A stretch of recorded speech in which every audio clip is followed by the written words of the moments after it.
அனைவருக்கும் வணக்கம். சற்று முன்பு தமிழக அரசு இன்று வெளியிட்டுள்ள 14 முக்கியமான அறிவிப்புகள் என்னென்ன என்பதை பற்றி தான் நம்ம இந்த வீடியோவில் டீட்டெயிலாக பார்க்க போகிறோம். ஸோ முடிந்தளவுக்கு இந்த வீடியோவை ஸ்கிப் பண்ணாமல் முழுமையாக பாருங்கள். இந்த வீடியோக்குள்ளே போகிறதுக்கு முன்னாடி இந்த வீடியோக்கு ஒரு லைக் பட்டனை ப்ரெஸ் பண்ணிடுங்க. நீங்கள் இதுவரைக்கும் என்னோட சேனலை சப்ஸ்கிரைப் பண்ணாமல் இருந்தீங்கன்னா மறக்காமல் சப்ஸ்கிரைப் பண்ணிக்கோங்க. கூடவே அந்த பெல் சிம்லையும் மறக்காமல் கிளிக் பண்ணிக்கோங்க. சரி, வாங்க இப்போ நாம் வீடியோக்குள்ளே போகலாம். முதல் அறிவிப்பு: இந்தியாவின் கோடிக்கணக்கான மக்களின் உணவு பாதுகாப்பை உறுதி செய்யும் பொது விநியோக திட்டத்தில் மத்திய அரசு முக்கிய சீர்திருத்தங்களை அறிவித்துள்ளது. இந்த மாற்றங்கள் நாளை அக்டோபர் 15 முதல் இந்தியா முழுவதும் நடைமுறைக்கு வரவுள்ளது. வறுமை கோட்டுக்கு கீழ் உள்ள குடும்பங்களின் உணவு தேவையை பூர்த்தி செய்யும் வகையில் அவர்களுக்கு வழங்கப்படும் மானியம் பெற்ற உணவுப் பொருட்களின் மாதாந்திர ஒதுக்கீட்டை அரசு உயர்த்த முடிவு செய்துள்ளது.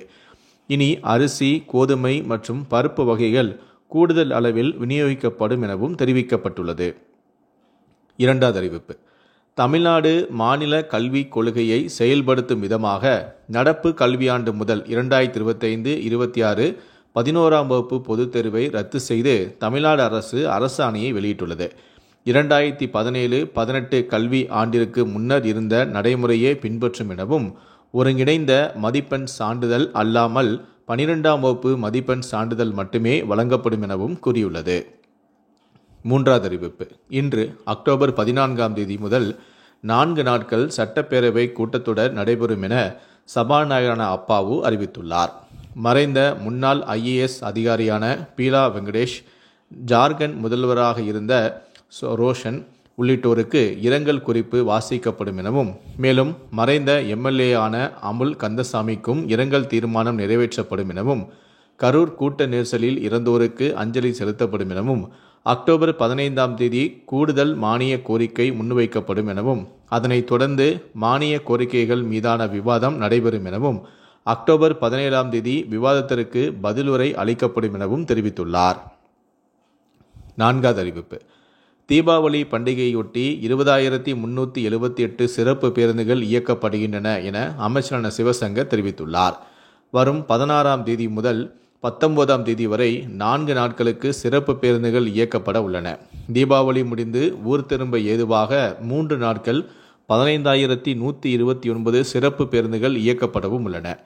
கீழம்பாக்கம் பேருந்து முனையத்தில் 10, கோயம்பேட்டில் 2 முன்பதிவு மையங்களும் செயல்படுகின்றன. தீபாவளிக்கு இன்னும் சில நாட்கள் உள்ள நிலையில் இதுவரை 3 லட்சம் பேர் முன்பதிவும் செய்துள்ளனர். ஐந்தாவது அறிவிப்பு: உச்சநீதிமன்ற உத்தரவுப்படி பணியில் இருக்கக்கூடிய ஆசிரியர்களுக்கு 2026ஆம் ஆண்டில் 3 முறை சிறப்பு டெட் தேர்வு நடத்த அரசாணை வெளியிடப்பட்டுள்ளது.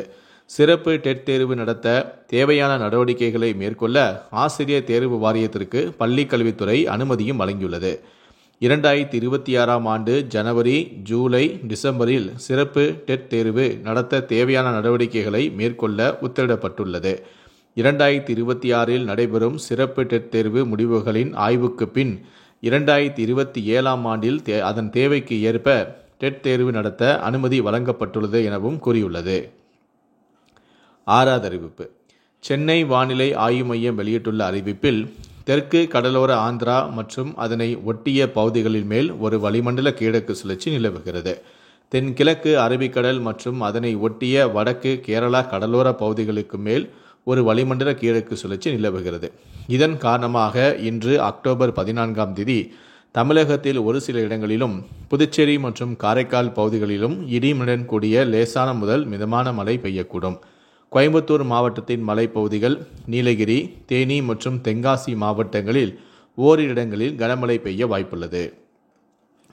ஏழாவது அறிவிப்பு: ஆம்னி பேருந்துகள் கூடுதல் கட்டணம் வசூலித்தால் நடவடிக்கை எடுக்கப்படும் என போக்குவரத்து துறை அமைச்சரான சிவசங்கர் எச்சரிக்கை விடுத்துள்ளார். கூடுதல் கட்டணங்கள் வசூலிக்கும் ஆம்னி பேருந்துகள் பறிமுதல் செய்யப்படும் எனவும் தெரிவித்துள்ளார்.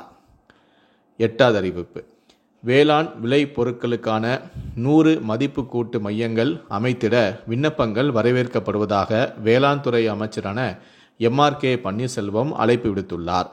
10 கோடி ரூபாய் வரையிலான புதிய மதிப்பு கூட்டு திட்டங்களுக்கு முதலீட்டு மானியமாக 25%, பெண்கள் தொழில் தொடங்கப்படும் வளர்ச்சியில் பின்தங்கியுள்ள வட்டாரங்களில் தொழில்களுக்கு சிறு குறு மற்றும் நடுத்தர தொழில் நிறுவனங்கள் துறையின் அட்டவணைப்படி ஆதி திராவிட மற்றும் பழங்குடியினருக்கு கூடுதலாக 10% மொத்தம் 35% என்ற வகையில் அதிகபட்சமாக 1,50,50 லட்சம் ரூபாய் வரை மானியம் வழங்கப்படும்.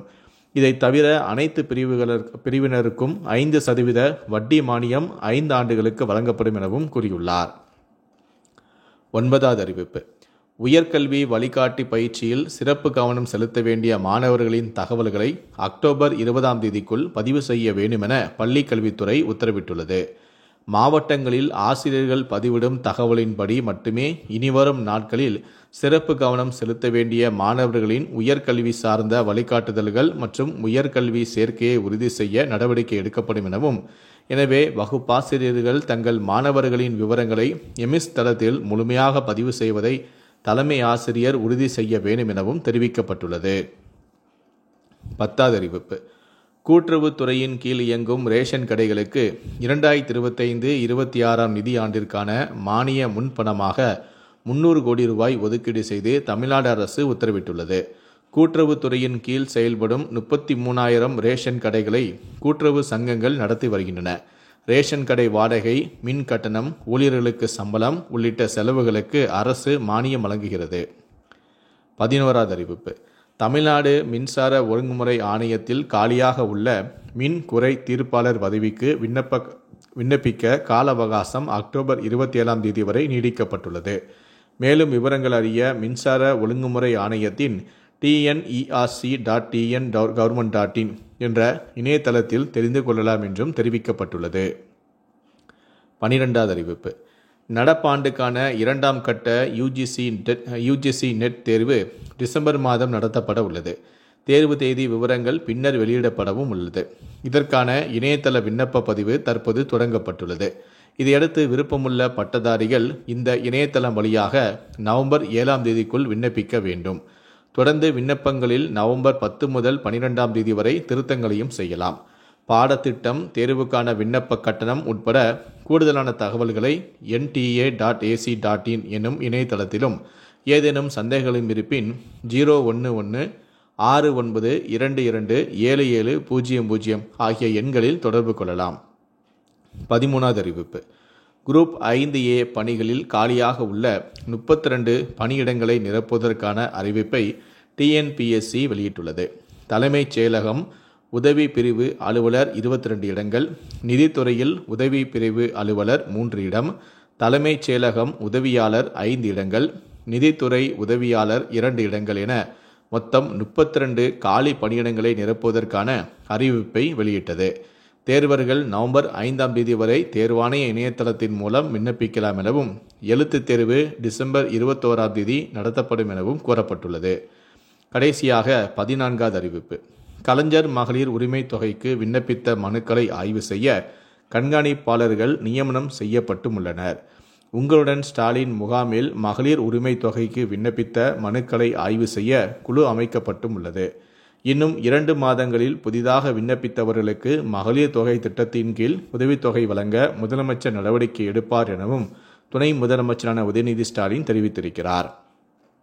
இந்த 14 அறிவிப்புகளை பற்றிய உங்களுடைய கருத்துக்களை கீழே இருக்கக்கூடிய கமெண்ட் செக்ஷனில் மறக்காமல் சொல்லுங்கள். முடிந்தளவுக்கு இந்த வீடியோவை மற்றவங்களுக்கும் ஷேர் பண்ணுங்கள். மேலும் இது போன்ற பல வீடியோக்களை நீங்கள் பார்க்கணும் அப்படின்னு நினச்சிங்கன்னா மறக்காமல் நீங்கள் சப்ஸ்கிரைப் பண்ணுங்கள். கூடவே அந்த பெல் சிம்பிளையும் மறக்காமல் கிளிக் பண்ணுங்கள். நன்றி, வணக்கம்.